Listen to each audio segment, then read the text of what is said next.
Hello everyone. Welcome back to Learn with Us. I am so happy to be here today with all of you. Hello, Emily, and hello to all of our friends listening at home, at work, or maybe while you are walking outside. It is a beautiful day for a podcast. Imagine a student who can read 1,000 thick books in a single second. Oh, wow. That is fast. Right. And the student remembers every single word. I wish I can do that. I know, me too. And this student never needs to sleep. They never take a break. And they can answer any question you ask in an instant. It really sounds like magic. It does. Or, maybe this sounds like a science fiction movie. But today, that student is real. Very real. And that student is actually sitting inside your pocket right now. Yes, right into your phone. So welcome to our deep dive. I am your host. And today, we have a very special mission. I do. We know, yes, you listening right now, we know you are listening today to practice your English. And we are so glad you are here. Absolutely. Learning a new language is, it is an incredible journey. It takes time and it takes focus. It's hard work. It is really hard work. We respect the work you are doing. Because of that, we will keep our conversation very clear today. Yes, we will use simple words. We will take our time, to explain big ideas slowly. There is no rush. Exactly, no rush at all. Today, we are exploring the world of AI. AI, the big topic. The very big topic. Our goal is to take this big, complicated technology and just break it down. We will find out what AI actually is. We will look at how it already works in your daily life, too. Right. And most importantly, we will discover why it might be, the greatest study partner a language learner could ever have. I completely agree with that. To help us understand all of this, I'm joined by our expert guide. Hello to you and hello to our listener. I'm really looking forward to this. Me too. AI is a topic that sounds very technical. Yes, and maybe even a little scary for some people. Right. People hear the letters A and I, and they think of something too difficult to understand. Well, AI stands for artificial intelligence. Artificial intelligence. Let's break those words down. Okay. Artificial means something built by humans. So it does not grow in the ground like a plant? Exactly. We built it in a factory or on a computer. And intelligence is, it is the ability to learn things and solve problems. Like how a human learns. Right. So artificial intelligence simply means a machine built by humans that can learn and solve problems. It sounds so simple when you say it like that. Our goal today is to look at how this machine actually works. We want to remove the mystery. Let us start with that mystery. Because when I hear the words artificial intelligence, my mind immediately goes to the past. Oh, to old movies. Yes, exactly. I think of old movies from the 1980s or 1990s. In those movies, AI was always a big metal robot. Yes, with the silver arms and legs. Right, and it usually had glowing red eyes. Very scary eyes. It walked down the street and talked in a very slow, robotic voice. For a long time, that was our only idea of a talking machine. It was just a fantasy. Right, a Hollywood fantasy. And that was the dream or sometimes the nightmare of science fiction. The movie directors gave the machines human shapes because, that is easy for us to understand. Yeah. We expect something that thinks to look like a person. Exactly. But the reality of AI today is completely different.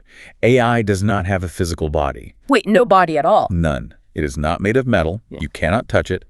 AI is software. So it's just a computer program? Yes, a computer program. And a computer program is just a long list of instructions. It is code written by humans. Right. It lives inside the little chips of our computers and phones. It is invisible code. Exactly. And to understand what makes this specific code so special, we can compare it to an older machine. Okay. What kind of machine? Let us think about a standard calculator. You know the kind you use for math? Oh, sure. I have one on my desk. Right. A calculator is a machine that does math. You press the number 5. Okay, 5. You press the plus sign. You press 5 again. And the calculator tells you the answer is 10. Exactly. So the calculator is following a strict rule. A very strict rule. Mm-hmm. And the rule never changes. The human programmer wrote a rule that says, whenever a person adds 5 and 5, always show the number 10. Yes. The calculator does not actually think about the number 10. It just follows the path that the human built. That is correct. A calculator only knows what we tell it. It cannot learn anything new. Right. If you ask a calculator to translate an English word, it cannot do it. No, it only has rules for numbers. And for many years, all computer programs worked just like a calculator. They followed fixed, hard rules. Yes. But AI is built differently. AI does not rely on fixed rules. Then what does it rely on? Instead, AI uses massive amounts of data to find patterns. Okay, let's unpack this. Finding patterns. Yes, The pattern is something that repeats. correct. For example, if I see a black dog, then a white dog, then a black dog, then a white dog, then a white dog, the repeating colors create a pattern. That is a perfect example. But how does a computer program find a pattern in information? I mean, is it really thinking or just reading really, really fast? Well, let us look at language. Think about the English language. Humans speak and write millions of words every day. We write books, we write news articles, and we write text messages. So much writing. So much. The people who build AI take millions and millions of these written pages, and they feed all this writing into the computer program. They give it all the books. Yes, and the program reads it all. Ah, this goes back to our first idea, the student reading 1,000 books in 1 second. Yes, the program reads the data incredibly fast. And as it reads, it counts how often words appear next to each other. Can you give me an example of that? Sure. For example, the program sees the phrase good morning millions of times. Right, because people say that every day. Exactly. But it sees the phrase good apple almost never. Good apple. No, people do not say that. No. So the program learns that the word morning usually follows the word good when people greet each other. It finds a pattern in human language. Yes. So when you type the word good into a chat message on your phone. Oh, and my phone suggests the word morning right after. Yes. It is not because a human wrote a rule. Wait, really? I always thought a programmer typed that in. No, it is because the AI looked at millions of conversations. It did the math. It decided that morning is the most likely next word. That is exactly how it works. It calculates probabilities. It guesses the next piece of the puzzle based on the patterns it found in the thousands of books it read. But it does not think with a human brain. No. It does not understand what a morning is. It does not know what the sun looks like when it rises. Right. It just knows the mathematical pattern of the words. That is a very clear distinction. It is not thinking like a human. It is organizing information at a speed we cannot even imagine. And because it does this so fast, it looks like magic. It really does. It looks like it understands us. But if this code is just running math and finding patterns, how does that actually affect me when I leave my house? What do you mean? Well, where is this pattern-finding machine in my daily life? I do not see robots walking around. Oh, but it is everywhere. You are probably interacting with AI from the moment you wake up. Really? First thing in the morning? Yes.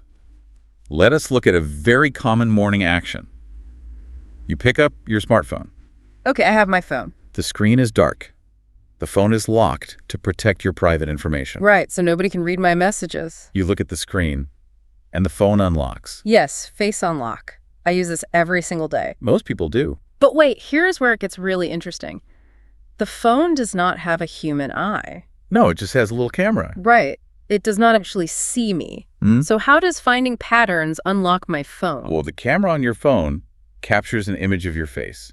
Okay, it takes a picture. But the AI inside the phone does not see a face. It sees a map. A map, like a map of a city. Kind of.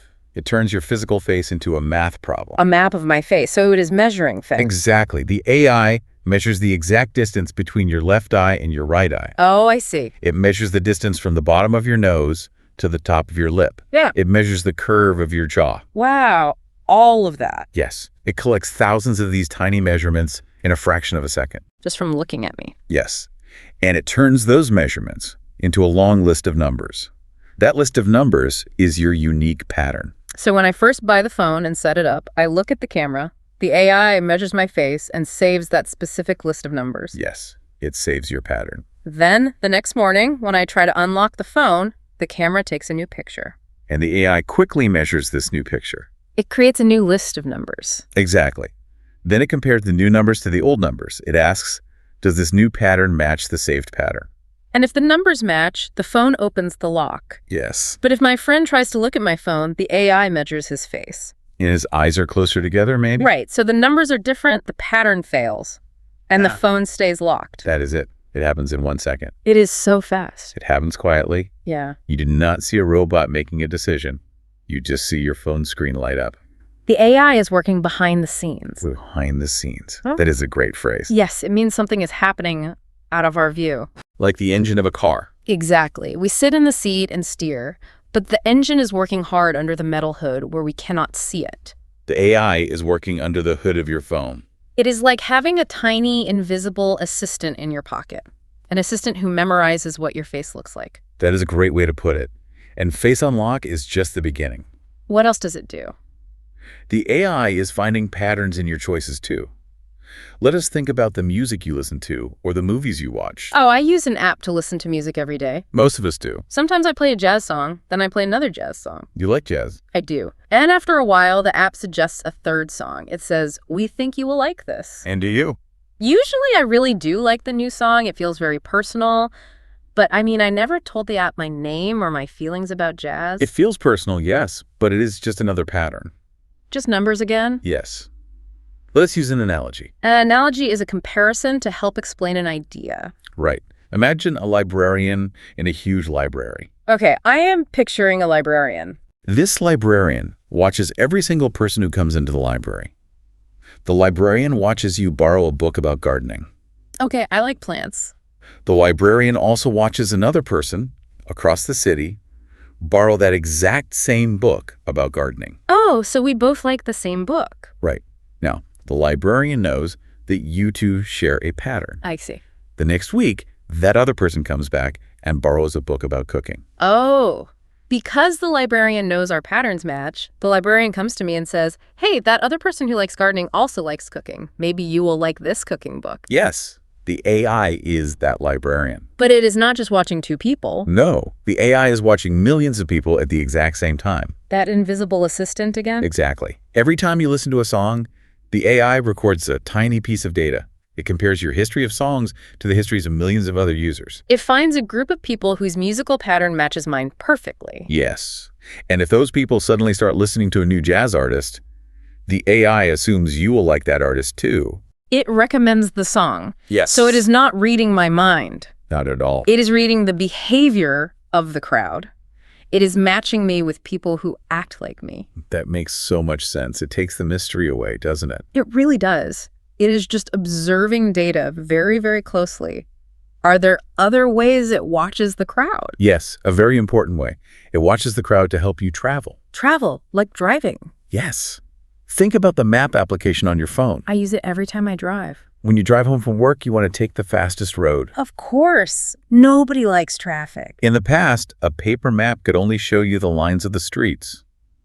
A paper map could not tell you if there was an accident blocking the road. Right. If there was an accident, you just drove into the traffic jam and sat there waiting. And waiting. But today, the AI map gives you a warning. Yes, the screen turns red. It tells you to turn down a different street to save time. It updates the route in real time. Real time. That means it happens right now at this exact moment. Exactly. But how does it know about the traffic jam? I mean, there are no cameras on every street corner. How does the AI know the road is blocked? It uses the same crowdsourcing idea as the music app. Watching the crowd? Yes. Yeah. Think about the other cars on the road. Almost every driver has a smartphone in their pocket. That is true. Those phones are constantly sending tiny, invisible signals back to the AI. What do the signals say? The signal simply says, "I am here, and I am moving this fast." Oh, I see. The AI is collecting the speed data from thousands of phones on the road. Exactly. If the AI suddenly sees 50 phones on one specific street, and those 50 phones are moving at only 2 miles per hour. It recognizes a pattern. Yes. Fast cars equal open roads.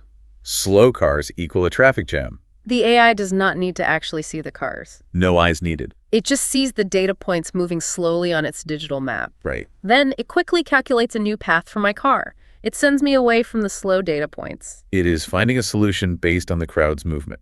Yes. It is reading the patterns of the crowd to save you 10 minutes of driving. It does this quietly behind the scenes every single day. So, we have solved the first mystery.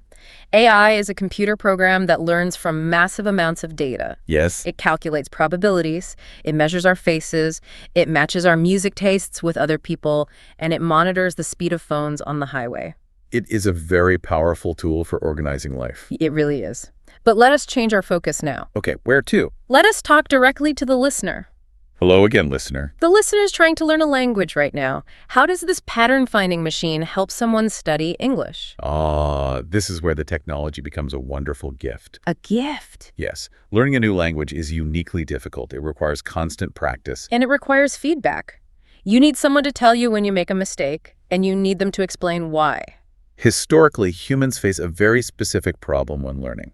We call it the midnight problem. The midnight problem. Let me explain how this feels. Our listener probably knows this feeling. Yes, imagine the scene. Imagine you are sitting at your table. It is late at night. It is midnight. The house is completely quiet. Just you and your books. Exactly. You are reading an article in English, and you come across a sentence that makes no sense to you. The words are familiar, maybe. Yes, but the grammar is confusing. You try to translate it, but it still does not make sense. You are stuck. Completely stuck. Yeah. In the past, what were your options? Well, my options were bad. I could write the question down on a piece of paper, And then? and then I would have to go to sleep.